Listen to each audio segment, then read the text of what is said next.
Bom dia, aposentado. Vamos conversar um pouco sobre as notícias quentes de hoje, sobre a revisão da vida toda.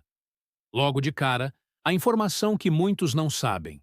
Mesmo diante da suspensão nacional dos processos determinada pelo Supremo Tribunal Federal, alguns tribunais regionais continuam julgando pedidos de revisão, contrariando decisões expressas do STF e criando uma verdadeira loteria jurídica que pode prejudicar de maneira grave o direito dos aposentados em todo o país. Isso significa que, enquanto alguns segurados conseguem reverter decisões e proteger seus valores recebidos, outros acabam de mãos vazias, apenas porque o entendimento de um ministro ou tribunal mudou de uma semana para outra. Não há, neste momento, segurança para quem aguarda uma decisão favorável, e isso é, no mínimo, revoltante. Se você também está inconformado com essa situação, já escreva "Revisão da Vida Toda Já" nos comentários e se junte à luta dos aposentados contra essa injustiça que parece não ter fim. Seu posicionamento aqui é mais importante do que imagina. Muitos aposentados receberam decisões favoráveis há pouco tempo, mas, por força do pedido do Instituto Nacional do Seguro Social, todos esses processos deveriam estar suspensos desde o final de julho de 2023, sob ordem direta do ministro Alexandre de Moraes. Entretanto, mesmo assim, vimos que o Tribunal Regional Federal da Quarta Região decidiu recentemente julgar um recurso contrário à revisão, alegando que o entendimento já teria mudado por causa das ações diretas de inconstitucionalidade 2110 e 2111.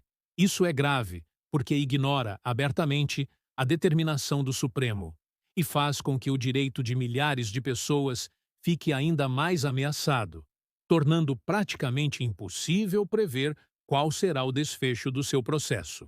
É fundamental entender a diferença entre esses instrumentos jurídicos, até para não se perder nas siglas e temas. A revisão da vida toda é, basicamente, o direito de o segurado escolher qual regra de cálculo usar para definir o valor do seu benefício do INSS, incluindo todas as contribuições feitas ao longo da vida, e não só aquelas após 1994. O Supremo Tribunal Federal, em um julgamento histórico realizado no final de 2022, reconheceu esse direito para quem cumpriu os requisitos entre 1999 e a Emenda Constitucional 103. Ocorre que, logo após essa vitória, o INSS entrou com embargos de declaração e conseguiu a suspensão nacional de todos os processos, até que seja publicada a ata do julgamento dos embargos.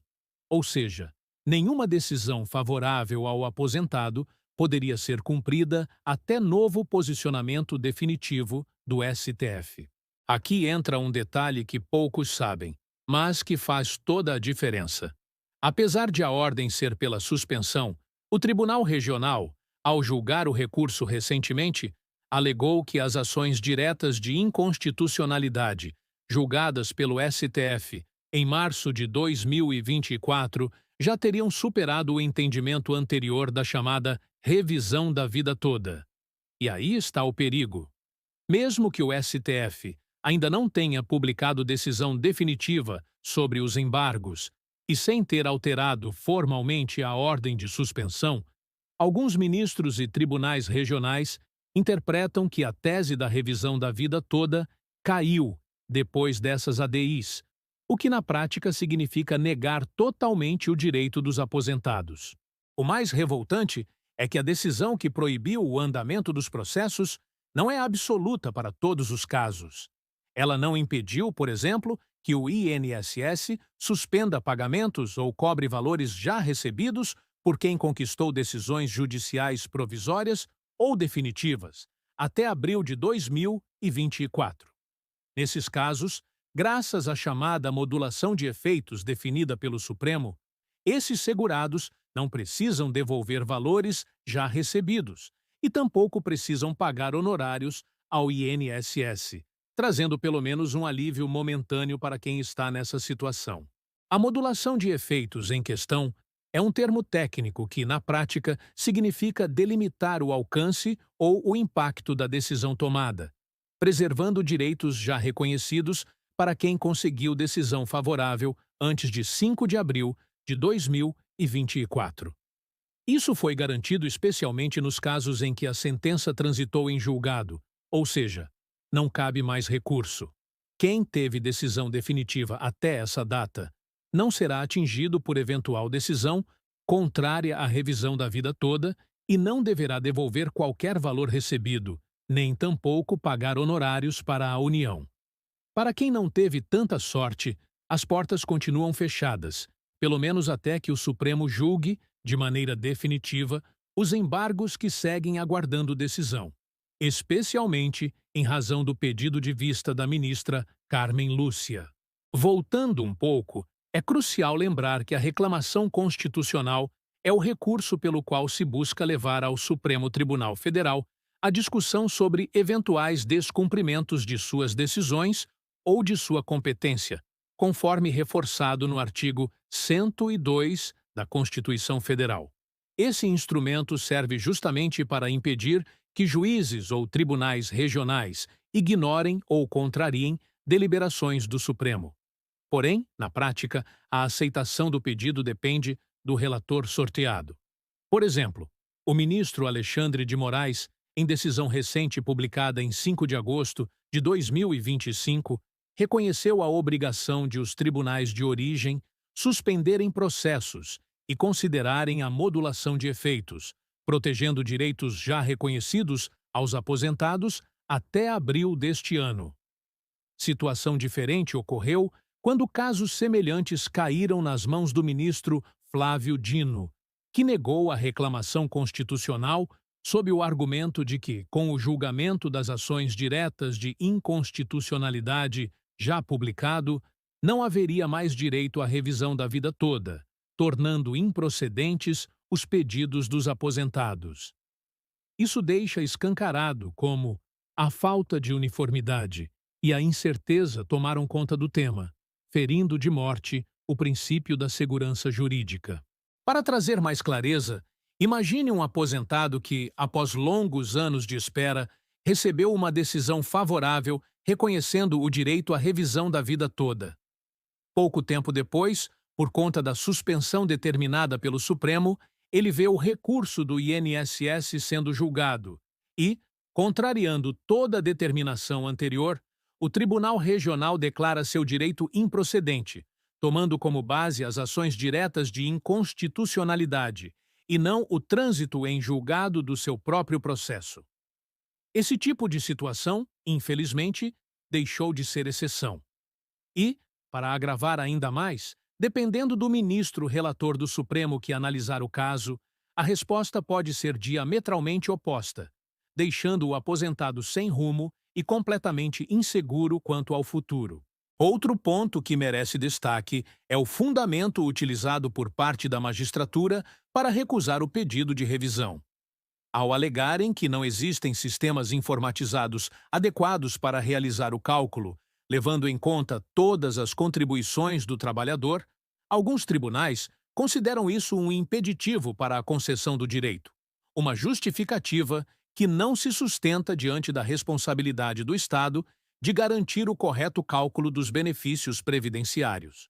Não é aceitável que a falta de estrutura do INSS ou de sistemas de informática seja utilizada para negar o direito de quem contribuiu a vida inteira esperando, justamente, por um benefício digno. Em termos práticos, o que temos de concreto até o momento?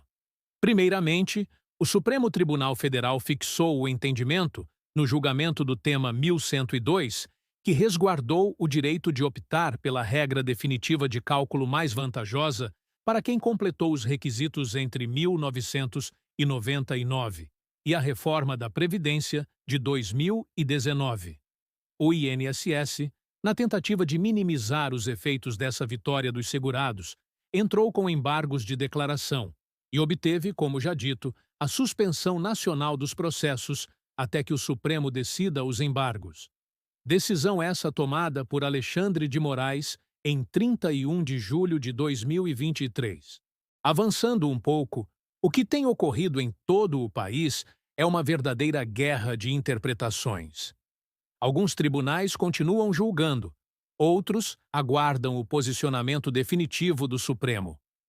Entre os próprios ministros, visões diferentes, enquanto Alexandre de Moraes reconheceu nos últimos dias a necessidade de se observar a modulação e proteger os segurados que obtiveram decisões até abril de 2024, outros ministros, como Flávio Dino, já afirmam expressamente que a revisão da vida toda não deve mais ser aplicada nem mesmo nos casos pendentes, baseando-se no julgamento das ações diretas de inconstitucionalidade. Aliás, as ADIs 2110 e 2111 são as principais ações em controle concentrado que vêm determinando o rumo das decisões na matéria. O julgamento dessas ações em março de 2024 levou o STF a modular os efeitos e proteger quem já tinha decisão favorável até 5 de abril daquele ano, mas negando a aplicação da revisão da vida toda para os demais. O problema central é que, mesmo sem publicação definitiva da ata dos embargos de declaração, tribunais de segundo grau vêm usando essa modulação como justificativa para indeferir novos pedidos ou reformar decisões favoráveis até então. No meio desse cenário, surgem muitas incertezas sobre a melhor estratégia processual para quem ainda não perdeu seu direito em definitivo. Durante algum tempo, as reclamações constitucionais eram o instrumento padrão para tentar salvar decisões favoráveis, enfrentando descumprimentos de ordem de suspensão.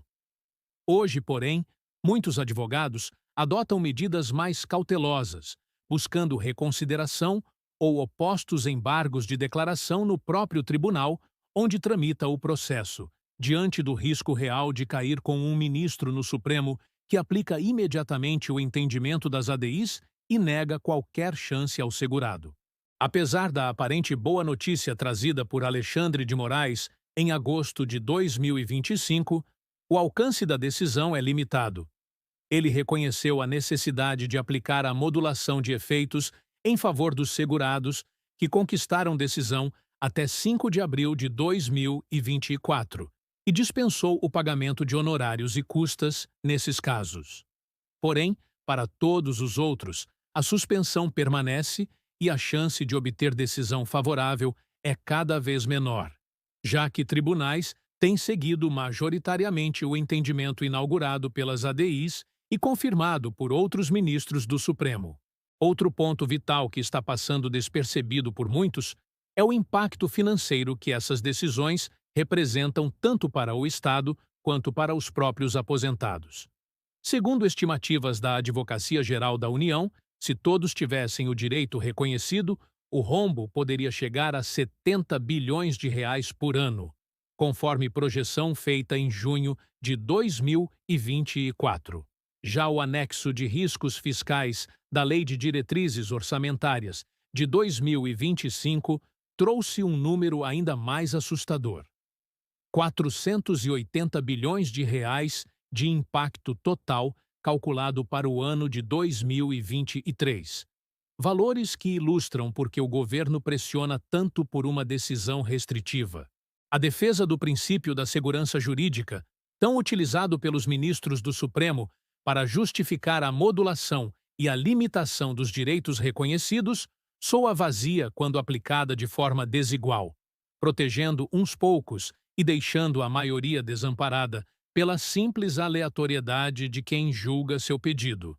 Isso cria uma enorme insegurança, pois a decisão definitiva do STF está sendo protelada de maneira injustificada, com pedidos de vista e discussões intermináveis, enquanto milhares de aposentados aguardam há anos por uma resposta.